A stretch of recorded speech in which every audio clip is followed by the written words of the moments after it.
G'day guys, it's John here. Just heading out to do a little bit of practice here, and I thought I would shoot a quick video on constructive practice. It's something that I've put a fair bit of thought into myself, and I thought I would share my opinions and observations.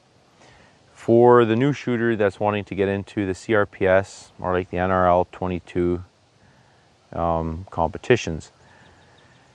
Some feedback from you guys.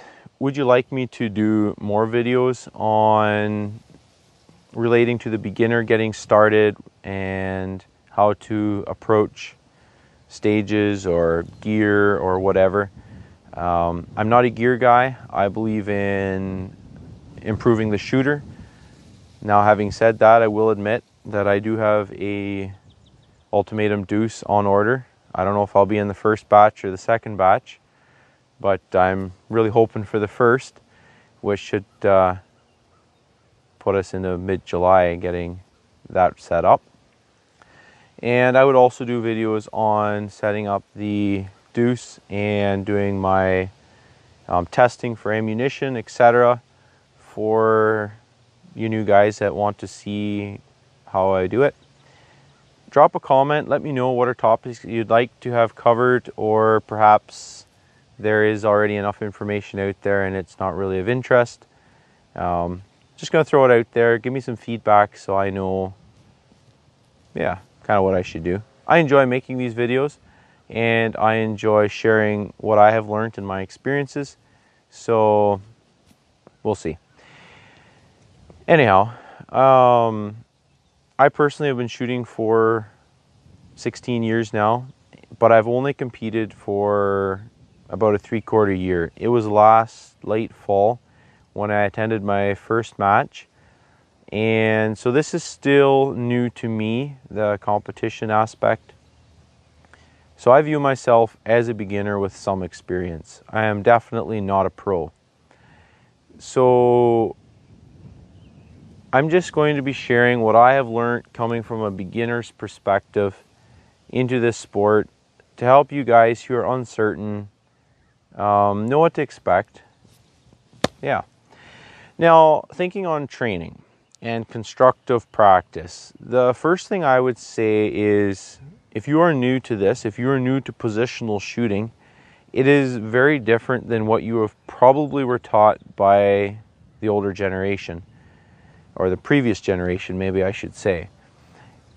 The most stable positions are not actually what we were taught growing up, and how to find those positions.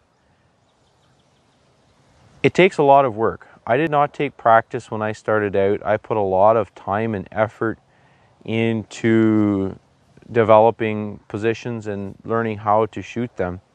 So I would feel if you are starting out, get some training. It'll set you ahead a lot. The one-day course that Ken Thiessen from Bullseye London and Ryan McLean from KEDX put on would be an excellent course, I feel, to get you a start. And as I understand it, they are going to be doing more of those courses for beginners, but they're also doing a course on gathering drop data for 22 long rifle and also in relating to wind. I forget when, I think it's September. I forget. If you post on the Facebook group, it'll definitely, somebody will chime in. But get some training from somebody like that who has experience, knows how you should be positioned, and they can tell you, do this, do that. You'll learn more there than you will in a video. Videos can help, but I would say it's much quicker to get training. So look up Ken and Ryan and see if you can book one. Also, Rick, he does the maple seed. That would be now focused more on unsupported. I have not done that.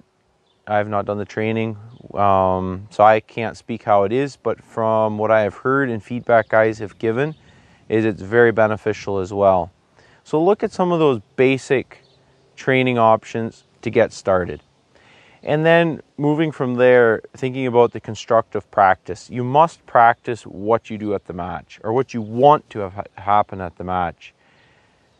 If you practice something really stupid here, you're going to do it automatically at a match. For instance, at the battlefield match, I had a failure to eject, and so when I closed the bolt, it jammed. Now in practice, what I have been doing is dropping the magazine and inserting a new magazine from my belt. That's what I did. Completely automatic, without thinking. My face never came off the gun. I changed mags and I kept going. Probably nobody ever caught on that I did a mag change, other than my magazine fell through the floor and down the hill. That was at the treehouse stage there.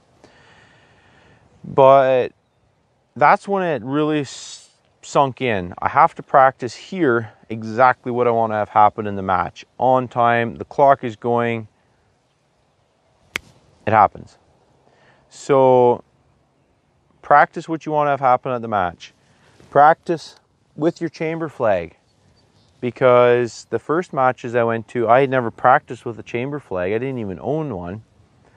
Then I would come up to a stage and I'd forget to take my chamber flag out. I would leave a stage and forget to put my chamber flag in, and that's a no-no. That can cause you to lose a match if you are not practicing those safe procedures. Practice with your chamber flag. And practice resetting your scope, closing the scope caps, going back to zero, the same every time when you leave a practice stage at home, so that you do that at the match. You want everything to be automatic. You don't think about it. And then thinking about your positions. Don't worry about your time. Time, it doesn't really matter. If you're missing, who cares how many shots you got off? Work on building a solid position. Take the time to learn where your natural point of aim is and learn how it feels. Don't try to rush. That's for later. Once you know where those positions are, once you drop automatically into those positions, that's when you can focus on the speed. And dry fire is a great way to do this. Most of you guys don't have a private property that you can shoot on. And in that sense, I'm very fortunate, but it does cost me a lot more in ammunition.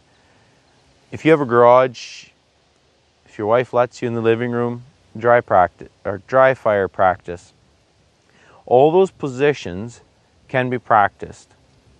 All those natural point of aim things, how does it feel? That's dry fire work. In reality, you're wasting ammunition until you know how it feels. And find yourself an electrical box on the wall that you can aim at. You can get one of those covers that you can put on your scope so that you can focus at closer range. That's nice, but it's not necessary. All you want to have is a point of aim reference so you can work on those positions and how they feel. Focus on getting them right and how they feel right and how it should be, so you can drop into that position and then move on. Don't worry about the time. The other thing is practicing manual of arms. Just sit down, cycle the bolt, learn how the bolt feels, learn where it is when you reach for your bolt.